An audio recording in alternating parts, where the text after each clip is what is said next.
친절한 경제 이번 주도 권혜리 기자와 함께합니다. 권 기자, 경제 활동을 하지 않는 대학 졸업자가 올해 상반기에 역대 최대 규모를 기록했다고요?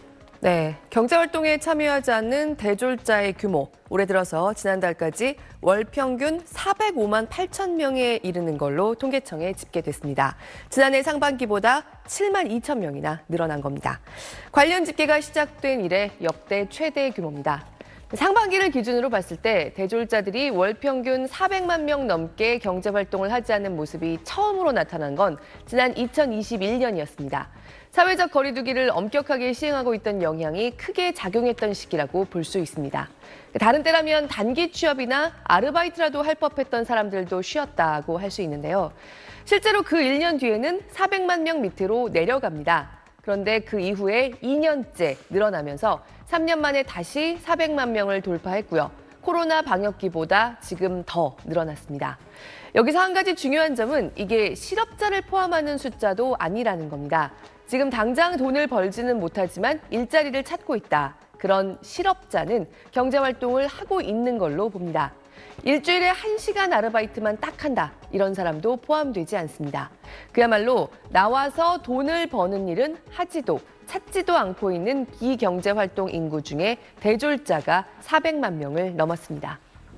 네, 걱정되는 소식입니다. 그런데 인구 전체적으로 볼 때는 이 돈을 벌려는 사람들이 여전히 늘어나는 추세잖아요. 네, 사실 인구 전체로는 돈을 벌 수 있는 일을 하고 있거나 하려고 찾는 사람들이 아직 점점 더 많아지고 있습니다. 우리 인구가 자연 감소하고 있는데도요.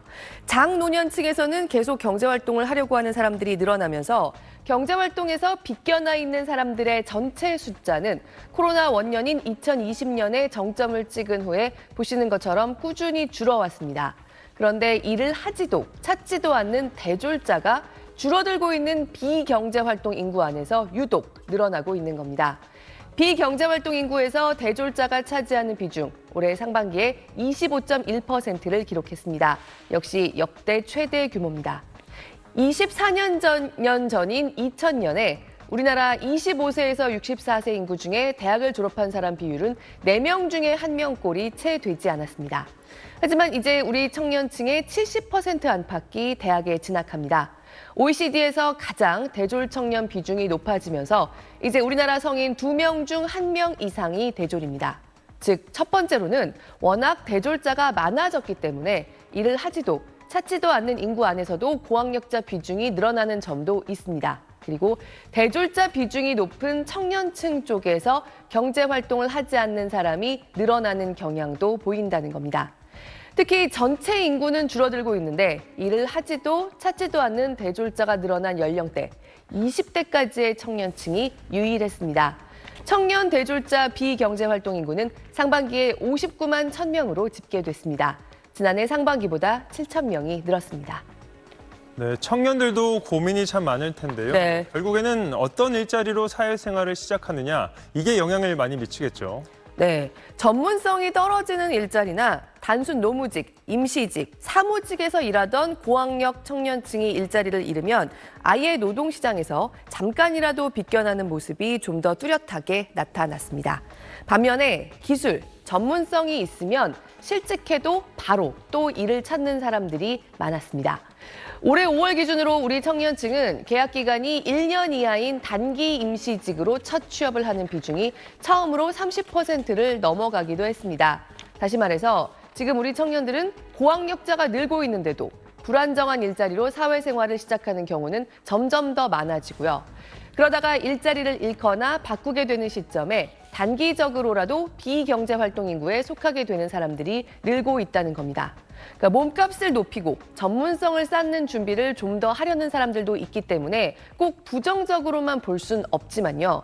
사실 졸업 후에 첫 일자리를 찾는 시간이 길어질수록 장기적으로 일자리의 질이 좀 더 떨어질 확률이 높다는 분석도 있습니다. 결국 전반적으로 학력이 더 높아진 만큼 질 좋은 일자리를 구하기는 어려운 불일치가 심해지면서 청년층의 노동 활력이 떨어지고 있다는 분석입니다. 네, 권혜리 기자 잘 들었습니다. 야, 태사 축하한다, 야. 야, 뭐 짠합시다. 요새 뭐 아유, 감사합니다. 평생 직장 내가 어느 목표를 하는 골까지 간 징검다리. 같은 느낌. 방송국에서는 연출, PD, 예능 PD를 했었고요. 나 이거 맞나? 계속 물음표 가지면서 30대까지 이거를 끌고 가기에는 시간이 좀 아깝다는 생각이 들었고. 회사는 성장하고 있는데 나는 성장하고 있나? 이 회사에서 이 일을 계속하는 3년 뒤, 5년 뒤의 내 모습은 어떨까? 과거처럼 일과 조직을 동일시하지 않아요. 좀 더 나에게 가치 있는 일을 하고 싶다는 생각을 갖고 있는 거죠. 입사함과 동시에 이직을 준비하는 시대가 도래를 했구나. 드넓은 대지에 달리는 나를 저는 오늘 퇴사합니다. 잘 있어라. 지치지 않는 나의 엔진에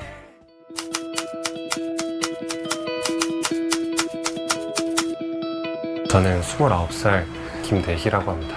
지금 고시원 운영하면서요. 청소업을 하고 있고요.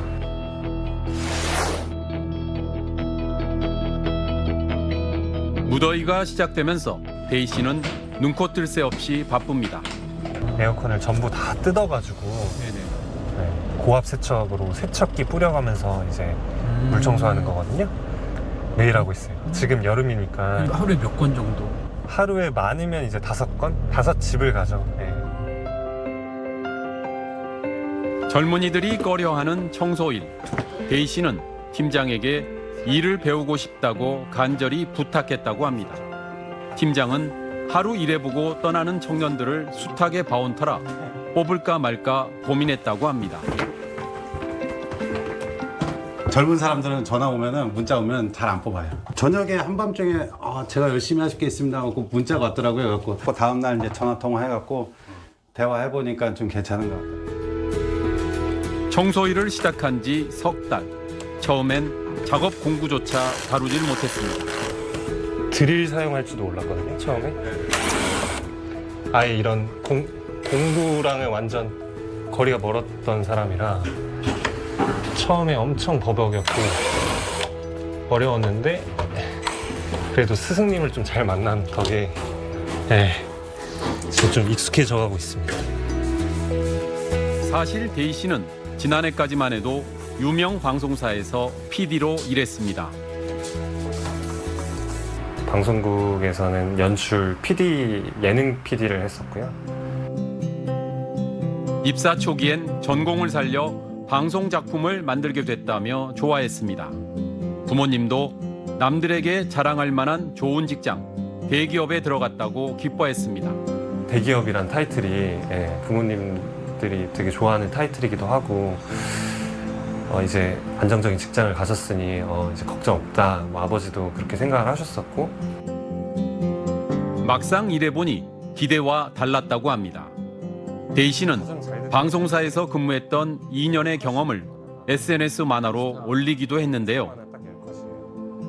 월 평균 근무 시간 350시간. 네. 주말이 없던 덕에 월요병이 없었고 낮밤이 없어. 본인의 스토리네요. 제 스토리예요, 그냥. 더 참고 한번 일해봐야겠다라고 생각하고 일을 했는데도 제 바로 옆 10년 선배도 정말 내일 뭐 결혼식장, 자기 제일 친한 친구 결혼식장을 가야 되는데 새벽에 막 3시에 편집하고 있고 저게 내 미래가 되고 싶진 않더라고요. 일하면서 행복하지 않았고 미래도 그릴 수 없어서 결국 사직서를 냈다고 합니다. 내가 생각했던 로망이랑은 좀 거리가 있구나. 내가 원하던 그 파이프라인을 창출할 수 없겠다라는 생각이 일단 기본이었고요. 내가 더 잘할 수 있는 일을 해야겠다. 지금 나이는 겁없이 막 뭘 해도 솔직히 복구할 수 있는 나이라고 저는 생각을 했어서 행동으로 그렇게 바로 옮겼던 것 같습니다. 퇴사를 하고 대신 바로 작은 고시원을 인수했습니다. 힘겨웠던 회사 생활. 역설적으로 그때 받은 월급이 종잣돈이 됐습니다. 계속 급여가 들어오고 저는 안 쓰고 쓸 수가 없고 쓸 시간이 없고 그러다 보니까 그렇게 돈이 모여 있었던 것 같고 대출 받을 수 있는 거 최대한 끌어서 받고 직장 다닐 때 집에 갈 시간도 없는데 비싼 월세 내느니 저렴한 고시원에 사는 게 낫겠다는 생각에 몇 군데 돌아본 게 사업으로 이어졌다고 합니다. 밥이랑 이제 라면 뭐 이런 먹을 것들을 제공을 해드려요. 그냥 무료로. 그래서 그거를 좀 채워놓는 거죠. 조금 더 쾌적한 환경을 제공하면 임대가 잘 될 거란 생각에 고성능 청소기를 구해 매트리스까지 관리했습니다. 고시원 청소를 하면서 청소 일에 뛰어들어야겠다 생각했답니다. 따지고 보면 지금 데이 씨의 일상은 방송 일을 하던 때보다 결코 편하거나 일과 삶의 균형, 워라밸이 좋아진 것도 아닙니다. 그렇다면 뭐가 달라졌을까요? 그냥 스스로 느끼는 만족감이 오히려 스트레스는 좀 덜 받는 것 같아요. 왜냐하면 누군가한테 보여줘야 되는 성취감은 그런 결과가 안 나왔을 때 오히려 실망할 수가 있는데 이거는 그냥 스스로 그냥 판단하는 거니까 좀 다른 종류의 성취감인 것 같아요. 눈 뜨면 일을 시작해 녹초가 돼 집에 돌아온다는 데이 씨. 그런데 자기 계획대로 사는 지금이 더 행복하다고 말합니다. 제가 머릿속으로 기획하는 대로 퍼포먼스를 낼 수 있고 그때는 진짜 1점, 지금은 10점? 네, 저는 그 정도로 요즘 하루하루 정말 행복합니다.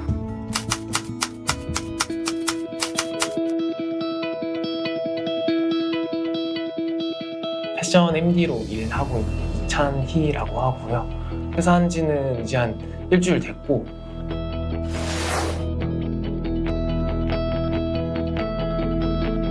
지난달 중순 찬희 씨는 1년 반 동안 일한 직장을 그만뒀습니다.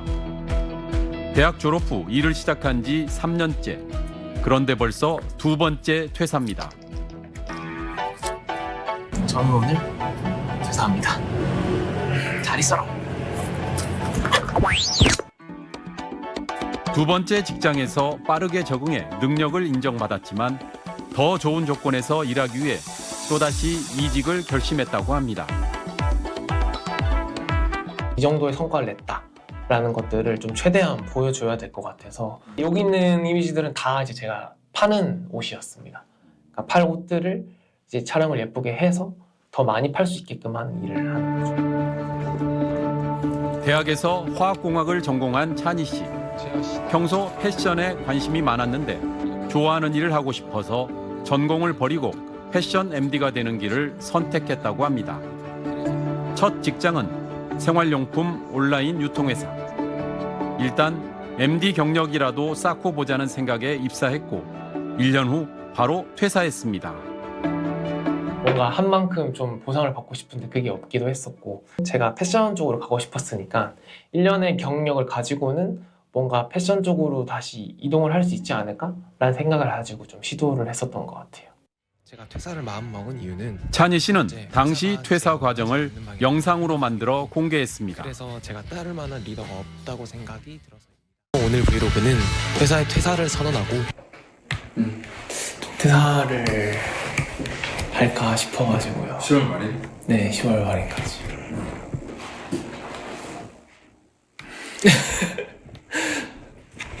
사실은 뭐 저 같은 사람이 좀 많을 거라 생각을 했었어요. 중소기업을 다니는 사람들이 굉장히 많을 거고 연봉 협상도 좀 어렵고 뭔가 할 수 있는 게 사실 없잖아요. 좀 다들 이렇지 않냐라는 생각과 또 1%의 살짝 회사에 대한 좀 복수심을 가지고 찬희 씨처럼 많은 젊은 직장인들이 자신의 퇴사 모습을 담은 퇴사 브이로그를 올리고 있습니다. 생산직, 사무직, 중소기업, 대기업, 업종도 회사도 다양합니다.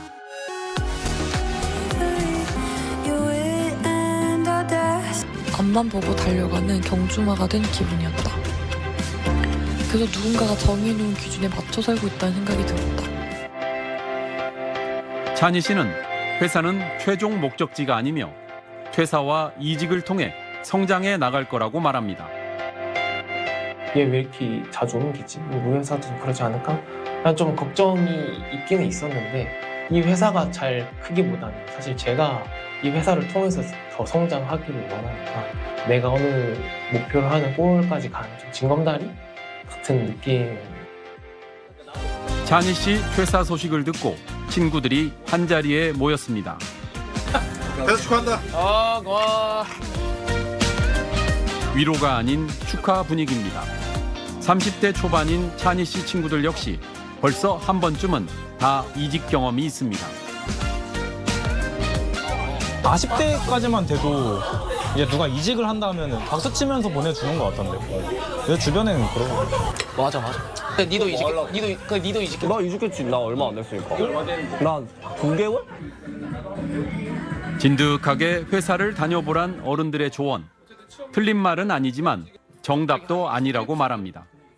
100세 시대에서 30살에 도전할 수도 있고 아직 이게 우리가 이거를 평생 할 확신도 없으니까 우리가 선택하고 우리가 책임진다는 거잖아. 내 책임이니까. 없는 게 있으니까 차라리 실패하는 게 나을 수도 있고 그래도 후회는 안 하니까. 직장인들은 누구나 가슴에 사직서를 품고 산다고 합니다. 말로는 쉬워도 특히 기성세대들은 막상 행동으로 옮기는 걸 주저했습니다. 하지만 2030 세대는 취업 시장에서 확실히 다른 경험을 하고 있어서 이직은 자연스러운 일이 됐습니다. 근데 내가 이번에 그거 면접 봤잖아. 근데 신입 면접인데 거의 경력이 뭐 한 3, 5년? 뭐 한 6, 7년? 경력도 많고. 맞아. 20대 후반부터 30대 초반이 제일 많았어. 나도 내가 딱 갔을 때 나는 내가 제일 많을 줄 알거든? 근데 동갑들이 엄청 많았어. 94년생들이 해가지고. 정부 통계에서도 그 변화를 읽을 수 있습니다. 입사 1년 이내에 이직한 비율은 16.5%, 5년간 이직은 32%로 계속 높아졌습니다. 반면 같은 직장을 다니는 비율은 5년이 되면 38%로 줄어들었습니다. 연령대로 보면 29세 이하 젊은이들의 일자리 이동이 다른 연령대에 비해 높았습니다.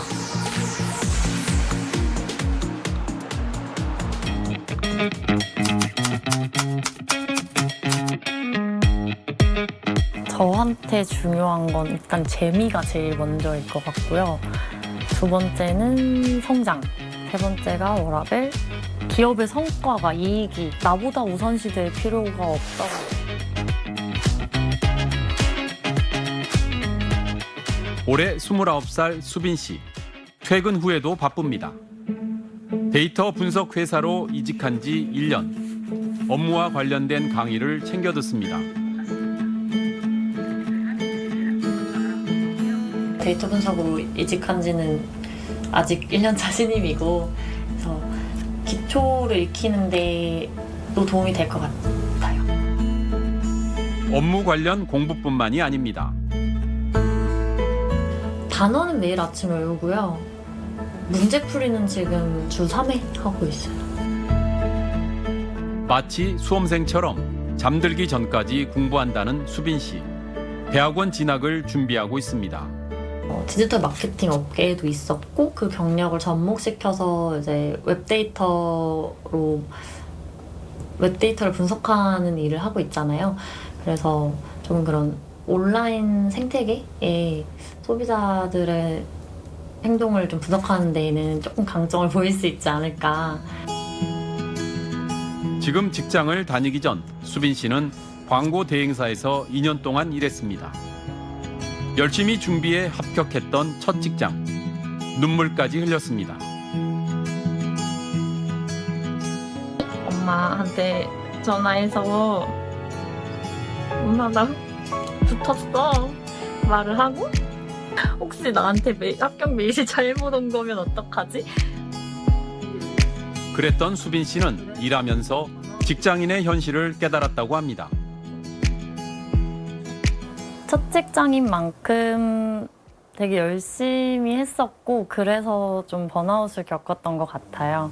그래서 이 일을 오래 할 수 있을까? 이 회사에서 이 일을 계속하는 3년 뒤, 5년 뒤에 내 모습은 어떨까? 회사는 성장하고 있는데 나는 성장하고 있나? 이런 생각들을 할 때 되게 회의감이 많이 들었고 첫 직장에서의 경험을 통해 회사는 열정을 쏟아붓는 게 다가 아니다. 나의 성장을 위한 발판이 돼야 한다. 생각이 바뀐 수빈 씨는 실제로 퇴사하지는 않지만 최소한의 일만 하는 이른바 조용한 사직 현상에 공감하고 있습니다. 저희는 너무 당연하게 생각하고 있었던 것 같아요. 어떻게 그러면 받은 것보다 더 일을 하지? 라는 생각 플러스 주어진 일을 잘 해내고 있으면 충분히 제 몫을 하고 있는 것 아닌가? 그런 생각이었고 기업의 성과가 이익이 나보다 우선시될 필요가 없다고 느꼈어요. 첫 직장 퇴사 후 따로 데이터 분석 공부를 해서 지금 회사로 옮긴 수빈 씨. 전문성을 더 키워 회사에 매이지 않고 일하고 싶을 때 일하는 꿈을 이루고 싶다고 말합니다. 저는 평생 직장이라는 걸 생각해 본 적이 없어요. 뭔가 나만의 기술이 있거나 노하우 같은 걸로 경제활동을 할 수 있는 상태였으면 좋겠다라고 생각을 했고 지금도 그 시점이 언젠지는 모르겠지만 계속 그걸 북극성 삼아서 가고 있는 것 같아요. 저성장 시대에서 정체된 조직에서 사람들이 개인기여되다 보니까 과거처럼 일과 조직을 동일시하지 않아요. 자신과 조직을 동일시하지 않습니다. 그러니까 조직은 조직이고 나는 나야 라고 이제 분리를 시키죠. 평일 저녁 7시 한 채용 플랫폼 기업이 마련한 취업 관련 온라인 강의 시간입니다. 여러분 다들 혹시 퇴근길이신가요? 아니면 이제 학교길이신가요? 야근이세요. 저도 야근입니다. 강의 때마다 꽤 많은 사람들이 접속합니다. 저희가 보통은 700분 이상은 들어오시는 것 같아요. 네. 취업이 목표인 젊은이들에게 취업 데이터를 기반으로 합격률을 높이는 방법을 알려주는 시간인데 강의를 듣는 사람의 절반이 퇴사를 준비하는 직장인입니다. 신입의 입사를 희망하는 이제 사회에 진출하는 사람이 많겠지라고 생각을 했는데 데이터를 뽑아보니까 거의 50대 50이더라고요. 1년차에서 3년차까지 되시는 분들이 38%였거든요. 그리고 뭐 10년차 미만이지만 경력을 가지고 있으신 분들이 또 50%, 딱 절반이더라고요. 입사함과 동시에 이직을 준비하는 시대가 도래를 했구나. 좁디 좁은 취업문을 뚫어놓고 그것도 얼마 되지 않아 사직서를 던지는 이유는 무엇일까요? 만 19세에서 34세 청년에게 퇴사 이유를 물은 결과 열악한 근무 환경에 이어 낮은 업무 만족도와 성장 가능성이 임금보다 높은 순위를 차지했습니다. 내가 여기서 계속 일을 한다고 하더라도 성장을 해서 더 높은 보상을 받을 확률이 좀 적다면 이직을 이제 시도하게 되는 거죠. 젊은 층은 기성세대보다 상대적으로 풍요롭게 성장해 참고 견디기보다 당장 주고받는 보상을 중시한다는 분석도 있습니다. 일을 하기 싫어하는 것이 아니라 좀 더 의미 있는 일 아니면 좀 더 나에게 가치 있는 일을 하고 싶다는 생각을 갖고 있는 거죠. MZ들의 기본적인 정서는 거래입니다. 회사가 나한테 뭘 보여주면 나 거기에 그만 할게. 청년들의 인식 변화에 맞춰 회사도 변하고 있습니다. 구성원의 90%가 2030 세대인 한 화장품 회사입니다. 사무실에선 낯선 풍경이 눈에 들어옵니다. About your work and using English in your work. Okay, so the most challenge. 근무 시간인데 회사가 비용을 대는 영어 회화 수업이 이루어지는 겁니다. 구성원들의 시간을 아껴주고 싶어서인데요. 근무 시간 외에 받으려고 하다 보니까 구성원들의 피로감도 더해지고 또 받으려고 하는 학습에 대한 열의도 사실 떨어지기 마련이에요. 조금 더 계획적으로 학습할 수 있고 또 더군다나 업무 시간에 잠깐의 리프레시도 할 수 있는 거죠. 3개월 과정으로 주 2회 수업을 받을 수 있는데 경쟁이 치열하다고 합니다. It depends on. 영어제도 생겼을 때 속으로 환호를 했거든요. 아, 제가 바라던 게 이렇게 생겼네 라고 회사에서 이렇게 성장을 지원해 주시고 또 저 또한 성장했다는 걸 작년 대비 확실히 느껴보다 보니까 그림 그리기, 허브 키우기 등 다양한 취미 프로그램도 운영하는데 역시 근무 시간 중에 진행됩니다. 하루 7.5시간 근무 안에서 알아서 일하고 배우라는 겁니다. 주 2회 재택근무에 오전 10시부터 오후 4시까지 함께 일하면 나머지 근무는 자율에 맡깁니다. 회사가 평생 고용을 보장할 수 없으니 근무하는 동안 회사는 직원의 성장을 돕고 직원은 개인 사업가처럼 일하라는 취지입니다.